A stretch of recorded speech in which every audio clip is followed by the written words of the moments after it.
नमस्कार। मेरा पूरा देश सुन रहा है। राष्ट्र की आवाज 140 करोड़ लोगों की एक ही आवाज। आपके साथ मैं हूं सरफराज। मैं सरफराज सैफी आपको बताना चाहता हूं, दिल्ली से करीब 200 किलोमीटर की दूरी पर हाथरस के गांव में बाबा का सत्संग था और पहले से ही सत्संग के पोस्टर छप चुके थे। सत्संग के लिए गांव के ही एक खुले खेत को चुना गया। मंगलवार की सुबह से ही हाथरस के आसपास से भारी गर्मी और तेज उमस थी।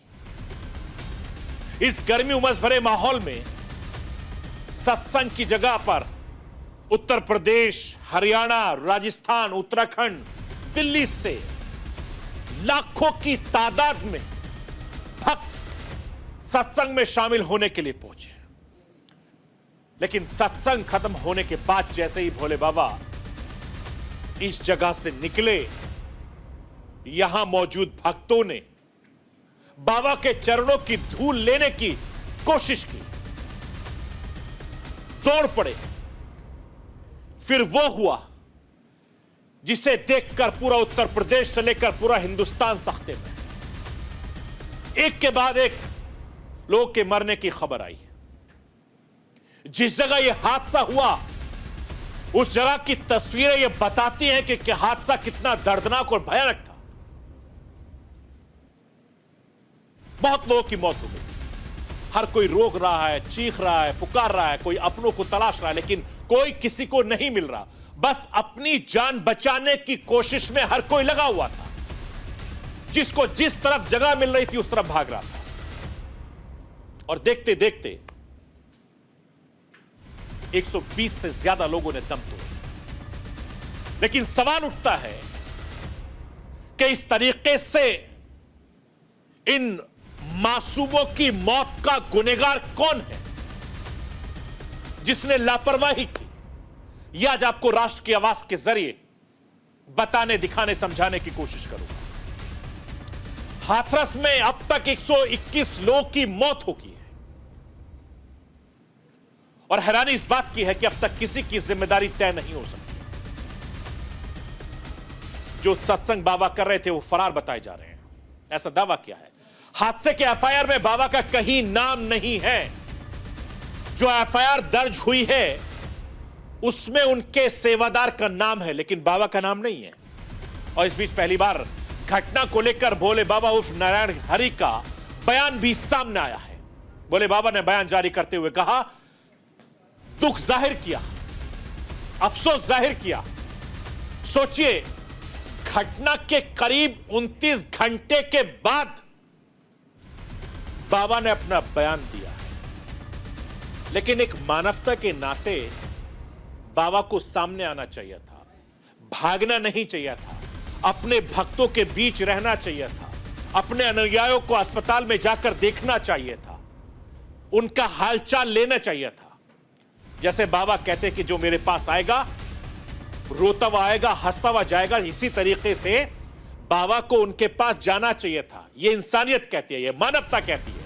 उनको फरार नहीं होना चाहिए था, उनको छुपकर नहीं बैठना चाहिए था। जो उनके अनुयायी थे, जो दूर दराज से आए थे, उनके पास जाकर उनका हालचाल पूछना चाहिए था। कानून अपना काम करता, लेकिन उनको इस तरीके से भागना नहीं चाहिए था। लेकिन बड़ा सवाल यह है, हर कोई यह पूछ रहा है कि बाबा आखिर हां कर। और उससे भी बड़ा सवाल यह है कि नारायण साकार हरि आखिर कैसे बन गया? एक कांस्टेबल से बाबा करोड़ों की संपत्ति कैसे इकट्ठी कर ली?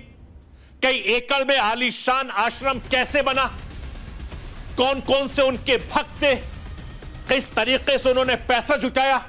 ये तमाम ऐसे सवाल हैं जो हर हिंदुस्तानी जानना चाहता है। मैं राष्ट्र की आवाज के जरिए आपको यह बताने, दिखाने, समझाने की कोशिश करूंगा। हाथरस में धार्मिक सभा में मची भगदड़ में अब तक 121 लोगों की जान चली गई है। 121 लोगों की मौत हो चुकी है। हालांकि यह आंकड़ा लगातार बढ़ता जा रहा है। इसमें बड़े पैमाने पर बच्चे शामिल हैं, महिलाएं शामिल हैं। जो बच्चे और महिलाएं सत्संग सुनने गई थी, उनकी ज्यादा मौत हुई है। और ऐसा पहली बार नहीं है जब हिंदुस्तान में किसी धार्मिक सभा में भगदड़ मची, दर्जनों लोगों की जान चली गई है। पिछले कुछ सालों में कई धार्मिक सभाओं में भगदड़ मची है, बड़े पैमाने पर श्रद्धालुओं की मौत हुई है।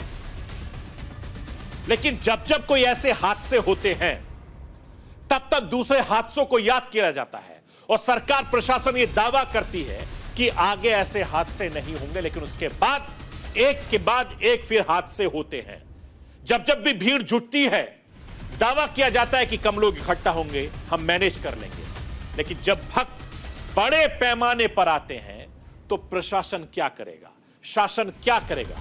जरा सोचिए आप, एक जिले के भीतर कितनी एम्बुलेंस होती है, एक सरकारी अस्पताल में कितने बेड होते हैं, लेकिन जब परमिशन दी जाती है, जब प्रशासन की तरफ से परमिशन दी जाती है, तो उसमें जिम्मेदारी तय क्यों नहीं होती? अगर जिम्मेदारी होती है तो ये समागम करते हैं, सत्संग करते हैं, उस जिम्मेदारी को क्यों भूल जाते हैं परमिशन लेते वक्त? ये एक बड़ा सवाल लगातार बना हुआ है। राष्ट्र के वास के जरिए मैं आपको यह भी बताने की, समझाने की कोशिश करूंगा।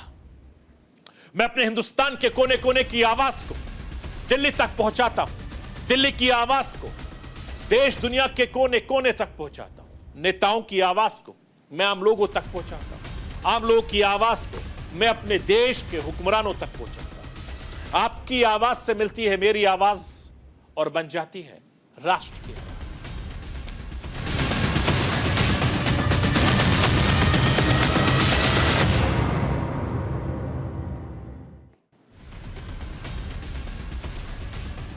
दो जुलाई 2024 का दिन इतिहास के पन्नों में दर्ज हो गया और यह दिन कोई भूलने वाला नहीं है। 2 जुलाई को करीब 2 बजे के आसपास देश की राजधानी दिल्ली से करीब 200 किलोमीटर दूर उत्तर प्रदेश के हाथरस से एक ऐसी खबर आई जिसे सुनकर पूरा देश सन्न रह गया।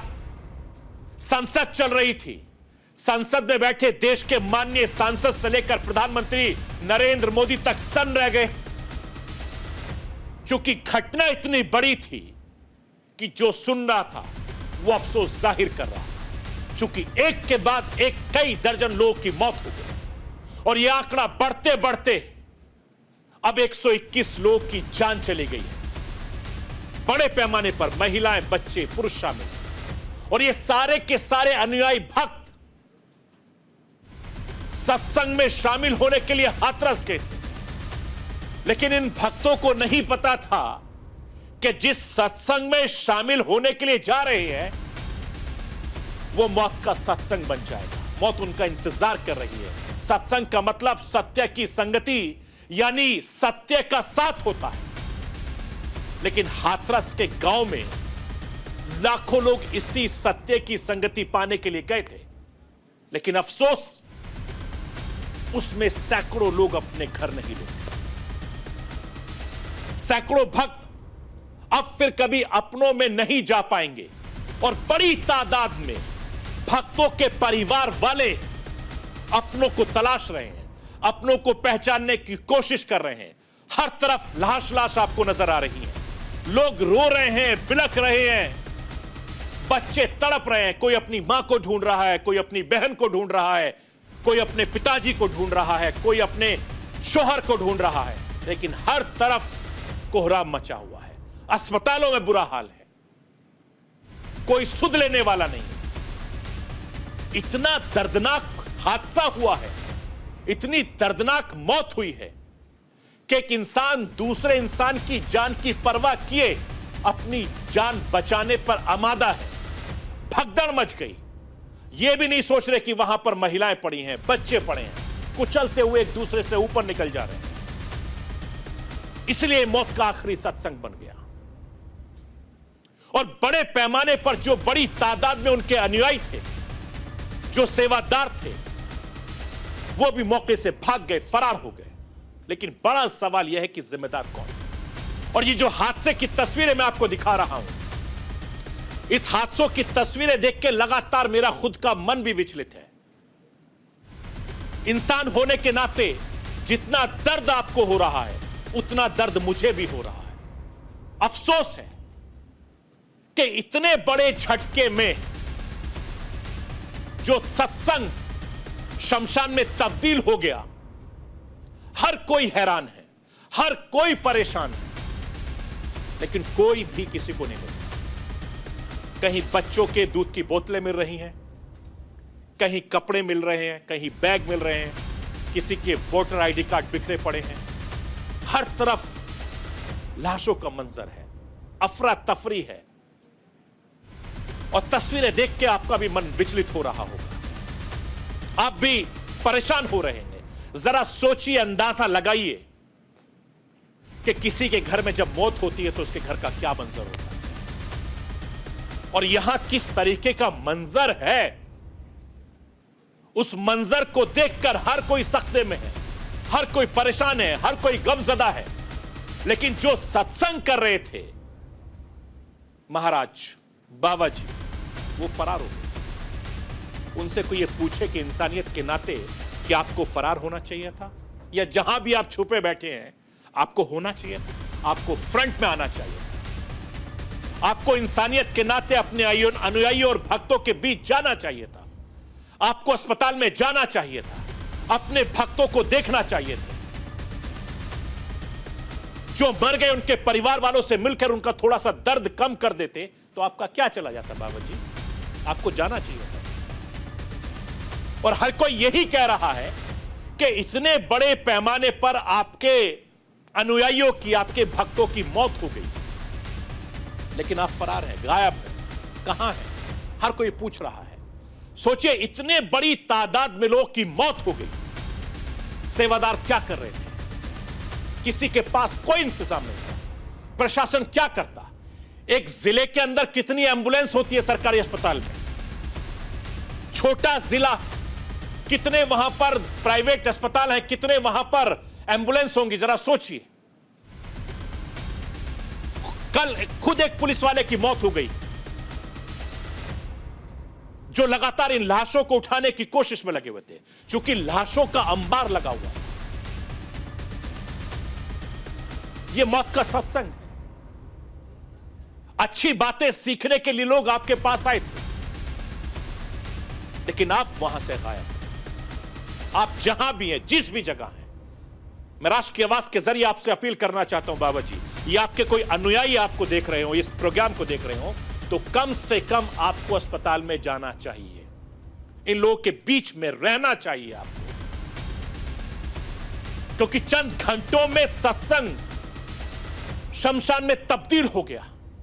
यह सत्संग खुद को बाबा कहने वाले भोले बाबा उर्फ नारायण साकार हरि का था, और अब ये बाबा जी अनुयायियों को लेकर कितने दिल में इनके प्यार है, इस बात से अंदाजा लगा सकते हैं। 28-29 घंटे बीत जाने के बाद अभी तक अपने भक्तों के बीच में नहीं है। सोचिए, अंदाजा लगाइए कि यहां क्या मंजर होगा। अरे कम से कम इंसानियत के नाते ही आपको इस भीड़ में खड़े हो जाना चाहिए। कम से कम इनके परिवार वालों का जो दर्द है वो आपसे मिलकर शायद कम हो जाए, क्योंकि आप में लोगों की इतनी आस्था है और अभी भी लोगों में बहुत दर्द है।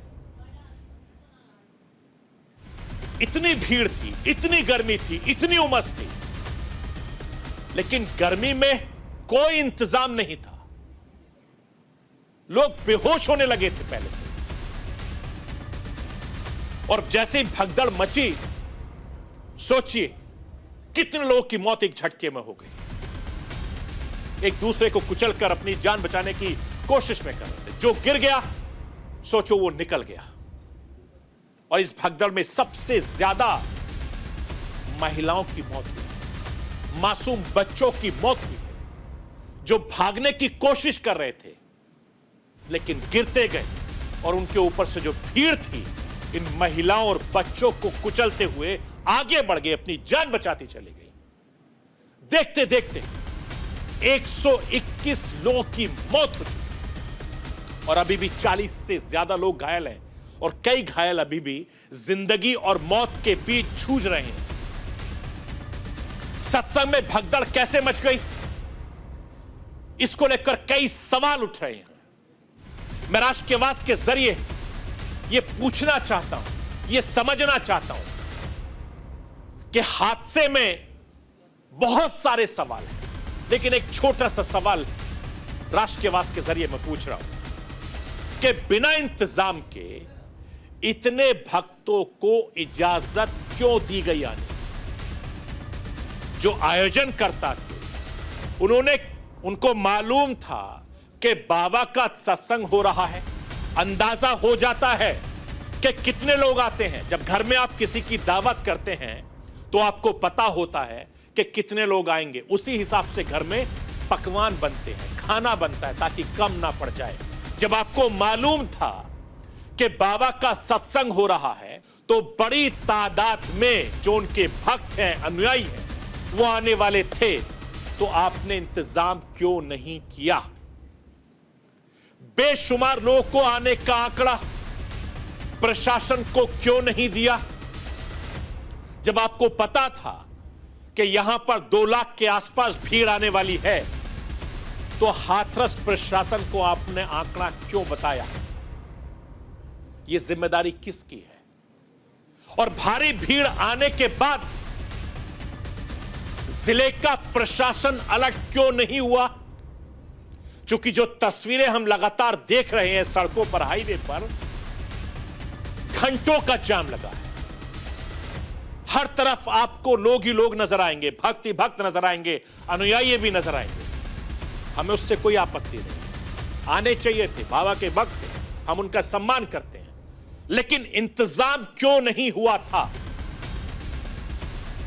जो आपने परमिशन ली, उस परमिशन में आयोजकों ने झूठ क्यों बोला? आंकड़ा क्यों छुपाया? और बाबा पर पहले से भी उल्लंघन के कई आरोप लगे थे, तो उन पर एक्शन क्यों नहीं लिया गया? क्या आयोजकों की गलती से इन मासूमों की मौत हुई है? 121 लोगों की जो मौत हुई है उसका जिम्मेदार आयोजक है, बाबा है, जिले का प्रशासन है, कौन है? इसकी जिम्मेदारी कौन लेगा?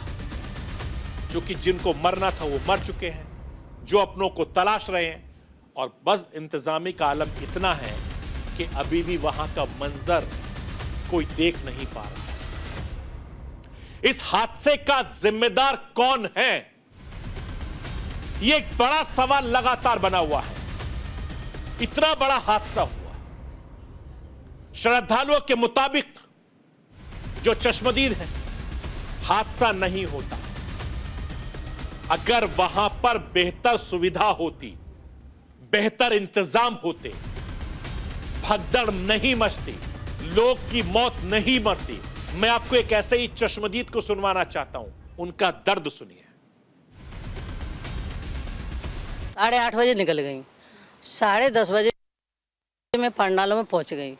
पंडाल में पहुंचते समय देखा प्रभु 2 बजे आते हैं, कल वो 12 ही बजे आ गए और 12 बजे प्रवचन दिए। उनने प्रवचन देने के बाद 1:30 बजे समापन किया, कहा लोग अपने गंतव्य दिवस को जाना, और वो कह के जैसे चले गए। तो इतनी भीड़ है वहाँ, 10 लाख है, 5 लाख है, जो भी हो, वो एकदम चींटी की तरह रेंगने लगे। और जब रेंगने लगे मैंने देखा भाई यहाँ तो इतनी भीड़ है, मैं दब के मर जाऊंगा। मेरी बेटी, हमारे पास ऐसे ऐसे लोगों के बयान हैं जो हम आपको दिखा नहीं सकते, उनका दर्द नहीं सुना सकते, क्योंकि रो रहे हैं, चीख रहे हैं, बिलख रहे हैं। सोचिए, जब हम उन वीडियो को देख रहे हैं, उन तस्वीरों को देख रहे हैं, तो हम खुद परेशान हो जाते हैं। इसीलिए हमारी टीम ने यह फैसला किया कि वो विजुअल्स, उनके बयान हम आपको ना दिखाएं, ताकि आपको भी तकलीफ ना हो। मैं आपको यह बताना चाहता हूं कि जब मन से बाबा उतरे तो उनके चरणों की धूल लेने की घोषणा हुई थी मंच से। नारायण साकार हरि को देखकर धूल लेने भक्तों की भीड़ आगे बढ़ी थी, और जो नारायण साहब थे, उनके सेवादारों ने भीड़ को रोक दिया था, जिससे जो ढलान था वहां पर कुछ लोग फिसल गए, भीड़ रोंदती चली गई। मौके पर ना दमकल थी, ना एम्बुलेंस थी, ना कोई डॉक्टर मौजूद था, ना आने जाने वालों के रास्ते अलग थे, ना भीड़ को काबू करने के लिए वहां पर सेवादार थे, जिनकी सबसे ज्यादा जिम्मेदारी है। और अभी तक जो एफआईआर हुई है हादसे के बाद, उस एफआईआर में सेवादारों का नाम है कि सेवादारों की लापरवाही की वजह से इतने लोगों की मौत हुई है। सेवादार प्रकाश मधुकर को मुख्य आरोपी बनाया गया है और दूसरे जो आयोजक हैं, सेवादार हैं, उनको भी एफआईआर में शामिल किया गया है। मैं राष्ट्र की आवाज के जरिए आपको यह बताना चाहता हूं कि जो एफआईआर हुई है उसमें क्या हुआ था, जो इजाजत मांगी गई थी उसमें क्या था, जरा समझिए। 80,000 लोगों को, भक्तों को आने की इजाजत मांगी गई, जबकि आयोजकों ने तकरीबन 2.5 लाख भीड़ जुटाई, या यूं कहें खुद से आ गई, क्योंकि भीड़ थी, बाबा को चाहने वाली थी, आ गई, या बुलाया गया, मंगवाया गया, जो भी वजह रही। और इन भक्तों की वजह से जीटी रोड जाम हो गया और जाम हटाने के लिए पुलिस प्रशासन की टीम जुटी। कई घंटों की मशक्कत के बाद जाम खुला। भीड़ को डंडों से लैस सेवादारों ने रोक दिया था। सड़क पर गड्ढे में कई लोग गिर गए। आयोजकों ने घायलों को सामान तक फेंक दिए, सबूत मिटाने की कोशिश की। ये आरोप है एफआईआर में। जो एफआईआर हुई है उसके मुताबिक आरोपी नारायण साकार हरि नहीं थे, जिन्होंने भक्तों को चरण की धूल समेटने को कहा था। हालांकि प्रदेश के मुख्यमंत्री ने, योगी आदित्यनाथ ने कहा है कि इस पूरे मामले की जांच के लिए एडीजी की अध्यक्षता में एक एसआईटी कमेटी बनाई गई है। इसके अलावा हाईकोर्ट के रिटायर्ड जज भी ये जांच करेंगे। मुख्यमंत्री योगी आदित्यनाथ मौका वारदात पर पहुंचे, घटनास्थल पर पहुंचे, घटनास्थल का जायजा लिया जहां पर यह सत्संग हो रहा था। योगी आदित्यनाथ ने इस हादसे में घायलों के परिवार वालों से, घायलों से मुलाकात की अस्पताल में जाकर, और उसके बाद में उन्होंने मीडिया को संबोधित किया। मैं राष्ट्र की आवाज के जरिए उत्तर प्रदेश के मुख्यमंत्री योगी आदित्यनाथ को सुनवाना चाहता हूं कि इस घटना के बाद वो कितने सख्त हैं, क्या कुछ कह रहे हैं। इस पूरे घटनाक्रम के लिए हम लोगों ने एडीजी आगरा की अध्यक्षता में एक एसआईटी गठित की है, जिसने अपनी प्रारंभिक रिपोर्ट दी है। और इस घटना की तह में जाने के लिए उनसे कहा गया है। बहुत सारे ऐसे पहलू हैं जिन पर जांच होनी बहुत आवश्यक है। अब तक प्रथम दृष्टया जो थी हमारी कार्रवाई ये थी कि राहत और बचाव के कार्य को आगे बढ़ाने के बाद आयोजकों को पूछताछ के लिए बुलाना, घटना के बारे में, हादसे के कारणों के बारे में उनसे भी पूछताछ करना, और फिर घटना की लापरवाही और जिम्मेदारों की जवाबदेही भी इसके लिए तय करना, जिसके लिए पहले से ही एफआईआर यहां पे दर्ज हो चुकी है। इसके लिए कार्रवाई आगे बढ़ रही है।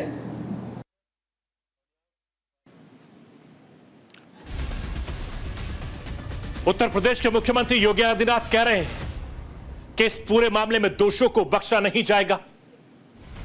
लेकिन सबसे बड़ा सवाल यह है कि जब प्रशासन को मालूम था कि बाबा के इतने ज्यादा भक्त हैं, तो प्रशासन ने अपने इंतजाम क्यों नहीं किया? जब सेवादारों को मालूम था कि बड़ी तादाद में श्रद्धालु आने वाले हैं, तो पीने के पानी और बाकी चीजों का इंतजाम क्यों नहीं किया? क्योंकि उनको मालूम है कि गर्मी और उमस बहुत ज्यादा है। यह जिम्मेदारी किसकी है? और इस तरीके से हादसे कोई पहला हादसा नहीं है ये, इससे पहले भी इस तरीके के हादसे होते रहे हैं। मैं राष्ट्र की आवाज के जरिए आपको ये बताना चाहता हूं कि हिंदुस्तान में कब कब ऐसी भगदड़ मची है और उसके बाद तमाम तरह के वादे किए जाते हैं, तमाम तरह की वादे किए जाते हैं, दावे किए जाते हैं, लेकिन हकीकत क्या है कि हादसे पर हादसे होते हैं। मध्य प्रदेश 31 मार्च 2023 इंदौर शहर में एक मंदिर में रामनवमी के मौके पर हवन कार्यक्रम के दौरान एक प्राचीन बावड़ी के ऊपर बनी स्लैब ढह जाने से 36 लोगों की मौत हो गई थी। 1 जनवरी 2022 को जम्मू कश्मीर में मशहूर माता वैष्णो देवी मंदिर में श्रद्धालुओं की भारी भीड़ की वजह से भगदड़ में 12 लोगों की मौत हुई। 14 जुलाई 2015 आंध्र प्रदेश के राजमुंद्री में पुष्करम उत्सव के पहले दिन गोदावरी नदी के तट पर स्नान स्थल पर भगदड़ मचने से 27 लोगों ने अपनी जान दे दी थी। 3 अक्टूबर 2014 दशहरा के खास मौके पर पटना के गांधी मैदान में भगदड़ मची थी, आपको याद होगा। उस भगदड़ में भी 32 लोगों की मौत हुई। 13 अक्टूबर 2013 फिर से मध्य प्रदेश दतिया जिले के रतनगढ़ मंदिर के पास नवरात्रि के खास दौरान भगदड़ मचने से 115 लोगों ने अपनी जान गंवाई। 19 नवंबर 2012 में पटना में गंगा नदी के किनारे घाट पर पूजा के दौरान, छठ पूजा के दौरान एक अस्थायी पुल गिर जाने से 20 लोग की मौत हो गई। यहां भी भगदड़ मची थी। 8 नवंबर 2011 को हरिद्वार में गंगा नदी के किनारे हर की पौड़ी पर भगदड़ मच गई थी और हर की पौड़ी पर भी 20 लोग मर गए थे। 14 जनवरी 2011 केरल जिले के पुलमेड में लोगों की सबरीमाला के दर्शन कर लौट रहे थे, जीप की टक्कर से भगदड़ मच गई, 104 लोग मारे गए थे। 30 सितंबर 2008 राजस्थान के जोधपुर शहर में चामुंडा देवी मंदिर में बम विस्फोट की अफवाह की वजह से भगदड़ मच गई थी और इस भगदड़ में 250 श्रद्धालु मारे गए थे। 3 अगस्त 2008 को हिमाचल प्रदेश के बिलासपुर जिले में नैना देवी मंदिर में चट्टान गिरने की अफवाह की वजह से भगदड़ मच गई थी और इस भगदड़ में 162 लोग मारे गए थे, तकरीबन 47 लोग घायल हुए। 25 जनवरी 2005 महाराष्ट्र के सतारा जिले में मंदार देवी मंदिर में तीर्थ यात्रा के दौरान 340 से ज्यादा श्रद्धालुओं की मौत हो गई। ये आंकड़े बताते हैं कि हिंदुस्तान में आम लोग की जिंदगी से सस्ता कुछ नहीं। ये मैं यूं नहीं कह रहा हूं, सबूतों के साथ आपको बताऊं। क्या आपने कभी सोचा है कि इस तरह की भगदड़ सिर्फ धार्मिक कार्यक्रम या धार्मिक स्थानों में ही क्यों होती है? म्यूजिक कॉन्सर्ट या चुनावी रैलियों में क्यों नहीं होती है? भीड़ तो वहां इससे ज्यादा जुटती है, लेकिन इन जगहों पर इंतजाम बहुत होते हैं, हादसे इसलिए नहीं होते। लेकिन हादसा जब हो जाता है तो तमाम तरह के बदइंतजामी की पोल खुलती है, लेकिन हादसे से पहले ना हो इस तरह का कोई मैनेजमेंट किसी के पास नहीं होता। जो आयोजक है वो पुख्ता इंतजाम क्यों नहीं करते? अगर आप और आपका परिवार ऐसे किसी भी कार्यक्रम में जाता है तो सबसे पहले वहां इंतजाम देखें कि अगर इंतजाम ठीक है तो आप और आपका परिवार ऐसी जगह जाके बैठे, नहीं तो थोड़ी दूरी पर अपनी दूरी बना ले, नहीं तो टेलीविजन पर बैठकर जिनके भी आप भक्त हैं, अनुयायी हैं, आप उनको सुन सकते हैं। और हाथरस में जिस तरीके से यह हादसा हुआ है, इसमें हजारों नहीं लाखों की भीड़ जुटी थी, लेकिन बड़ा सवाल यह है कि जिम्मेदार कौन है? जिम्मेदारी किसकी तय होगी।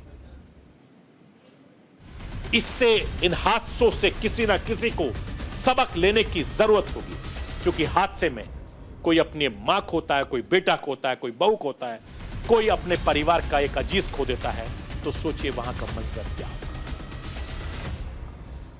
तो ये थी राष्ट्रीय आवाज। बाकी खबरों के लिए आप बने रहिए न्यूज़ इंडिया के साथ।